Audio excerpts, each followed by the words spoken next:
Wizards of the Coast has put back up the reprint policy for reserve list cards on their webpage. But were any changes made? And what could they do in the future? What is the fate of the reserve list?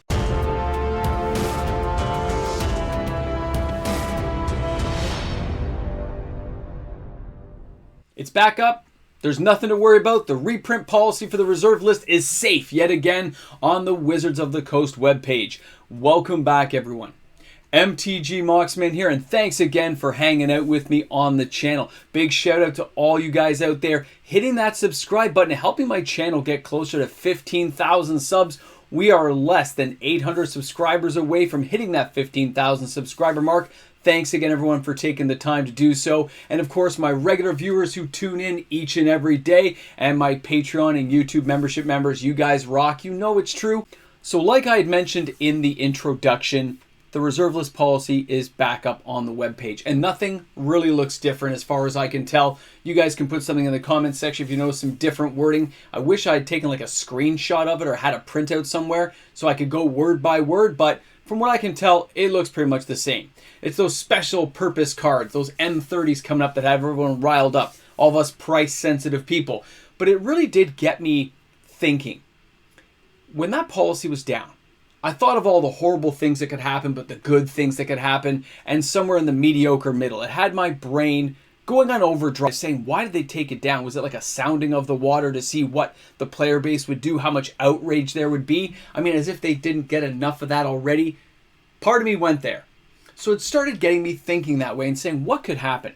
Now, for those who are new to the channel, I've kind of been a big advocate at certain times about expanding the reserve list, getting more collectors involved to drive more value into Magic the Gathering by adding cards every set, allowing new players the opportunity to get reserve list cards for themselves. Cards that will never be reprinted. Maybe 2 or 3 cards a set, doing some kind of special ceremony each year, and having those cards enter the reserve list. It's kind of been, I thought it'd be a win-win for everyone in the long term, because Wizards would have boxes that have higher secondary value, right? Players would seek those boxes out, so would collectors and investors. That would allow Wizards to add a little bit of a price increment to these boxes every year and say, hey, we charge like $5 more, and you did get something out of it because there's reserve list cards in that box. Just something to kind of justify why they were raising the price. It'd be kind of good. But then you'd also get new players coming on board who could actually own reserve list cards without paying an arm and a leg. And of course, cards being built nowadays would be more functionally powerful than a lot of the old reserve list cards. So they would fit more in with the medium of the game that we're playing today, and not the kind of slower version we played back in the 90s. Yes, there are very powerful cards on the reserve list. The Power 9 and stuff is crazy. But when you see, an Urborg Stalker and stuff, you see an Elvish Farmer, they seem kind of muted and weak as compared to the creatures we see now. So newer reserve list cards entering would seem pretty more on par with how the game is being played. I think that'd be a good thing for everyone, and it would drive some future value. It would bring values up overall. And I understand everyone's in a negative atmosphere. Everyone's kind of angry and cheesed off at Wizards, but when you look at this on my side, I say it's not a horrible idea to expand it by, say, 10 cards a year. You're only talking in a decade, you'd only be talking, what, 100 cards? Like, it's not a lot.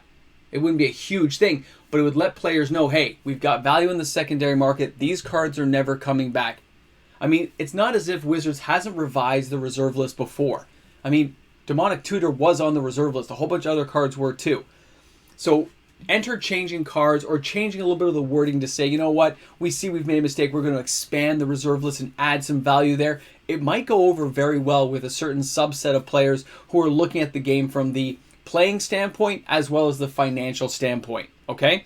And players who are worried about the value there, I wouldn't let them announce those reserve list cards until the end of the year, like in a ceremony. So everyone has an opportunity to buy random cards and enjoy cards in a set and have a fun time guessing which cards could be inducted into the reserve list, They'd have to keep it very consistent for the players to understand what's going on. They'd have to have a previous list every year. It'd be kind of a good thing in my eyes, okay?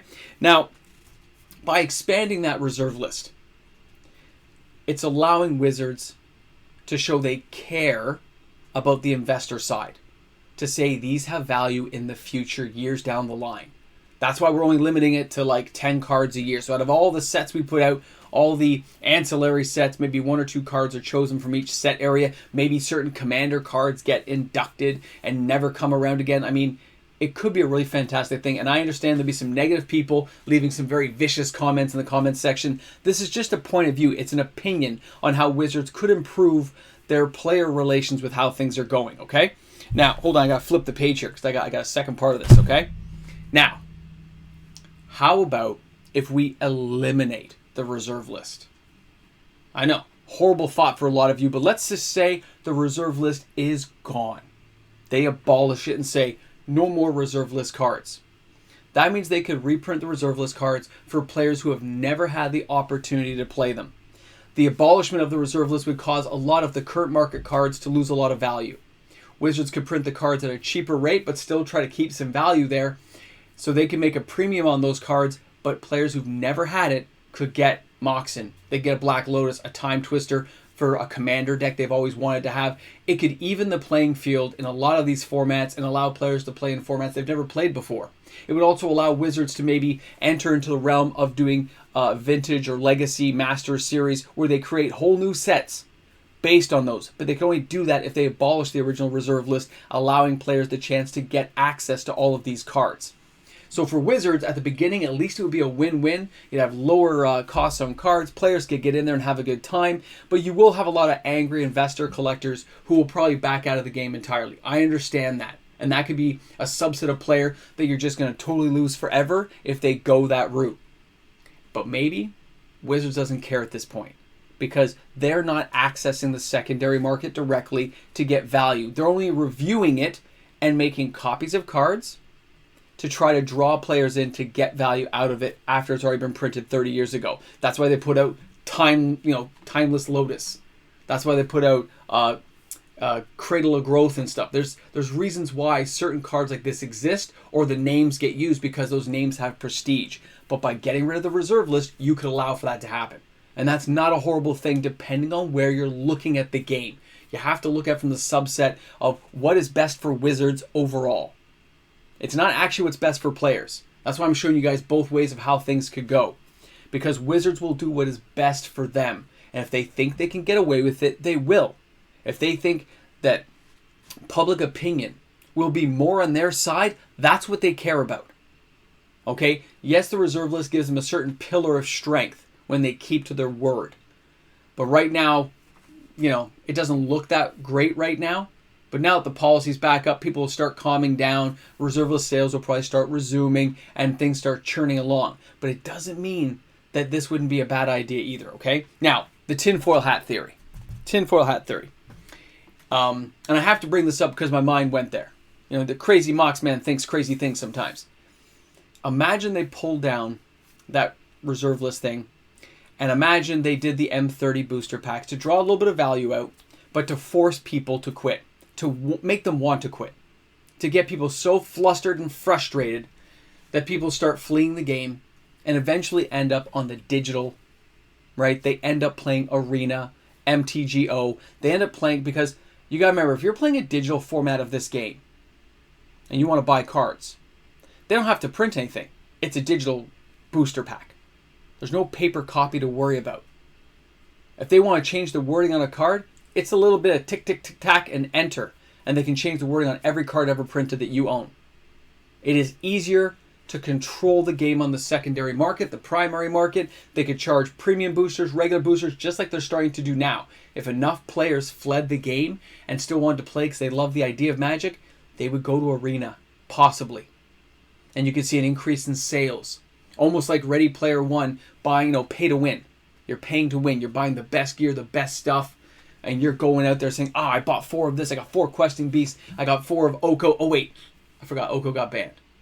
Right? They could just say, this card's banned now. This card's gone. Here's the new wording on this card. They could change it as they needed to, but they'd still have your money. And it didn't cost them as much to run it. And if enough players joined up on Arena, You see what I'm saying? Like, they could go away. I know a lot of players are frustrated with Arena, so am I, but they can fix that stuff. They can tweak it. They could say, oh, you're winning? Great. This guy spent $400 this year. We're going to give him an extra 8% win chance on any match he plays because he spent money. You see what I'm saying? Like, that's the stuff I can see happening. And you can see it coming forward, and that is something you have to contend with in my tinfoil hat theory. Because you never know what they're thinking. They're going to do what's best for them, which means if you never want to be surprised, you kind of got to look at all the angles all the time. Always. Any of these are actually possible. But you could also just say nothing's going to change. Everything's going to stay exactly as it is. They're not going to expand the reserve list. They're not going to remove the reserve list. They didn't even mean to take it down. It was all an accident. Nothing was meant to happen. It was just bad timing. I know it seems like a coincidence, but it could just be bad timing. I know, it just doesn't seem that way, does it? It doesn't. And every year that this goes by, I always said to people, the longer they leave the reserve list alone, the less likely they are to change anything. Because it's what a lot of the value of the game is based on. I still believe that now. If people know that Wizards keeps true to their word and doesn't reprint official reserve list cards for tournament play, then really they're upholding it under the bargain. The game has value, it has secondary market value, and we're good to go. But how do new players feel about that? How does a new player get in on getting an old card unless they spend thousands of dollars? And that's where things can get a little bit shady for how Wizards might want to move the market in the future. It's interesting times. And yes, the reserve list policy's back up now, but how about 5 years from now? How about 10 years from now? How are things going to unfold in the future? How do you guys see things panning out down the road? Because I can see them changing it. I used to think they would never do it, but when you start looking at those angles, you go, they have a lot of options available to them. It's whichever one gives them the least resistance. Like water. Water will go to the path of least resistance, and so will Wizards when they're trying to get into our pocketbook. If they think they can get away with it, they will. If they printed those M30 boosters at a cheap enough price, everyone would have been fine with it. And who's to say they won't reprint it later on at a really cheap price a year from now? They could do it. They could say, oh, these ones are the special edition ones. These new ones coming up are just, they're just regular, purple back with cross X's through them and some red lines. And we put those out for you guys to enjoy just for casual play at your store. They can do anything, guys. Okay? As long as they're not breaking it. Really, if the price point's low enough, players aren't going to complain. They're going to say thank you and can I have some more, please? That's how we do it. So let me know what you guys think. What do you think about those topics I just covered in the video today? How do you feel about adding to the reserve list, taking away from the reserve list, abolishing the reserve list, or just leaving it alone? That's what we're talking about today, guys. And thanks a lot for hanging out with me today. Guys, always appreciate the comments, appreciate those thumbs up, and I look forward to seeing you guys tomorrow for another video. Have an awesome day in the world of Magic today. Hey guys, a big shout out to all those fantastic patrons out there, my new patrons, my old patrons. Patrons make the channel possible, guys. Without their support, this content cannot exist. You guys rock.